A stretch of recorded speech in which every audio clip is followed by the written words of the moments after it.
Here we've got a bolt. I got very little room to work at. So if you need to make a snipe and a snap, and all you got is one of these dollar store toolboxes. Got a small spark plug wrench. Fits over the handle. Hard to do this one-handed. Grab the longest extension that's in the kit that fits it. Got yourself a snipe.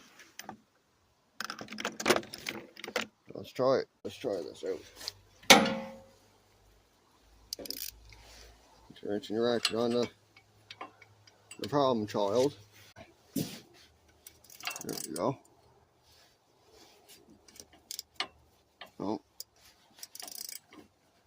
Righty tighty, lefty loosey. Get your accessory torque on.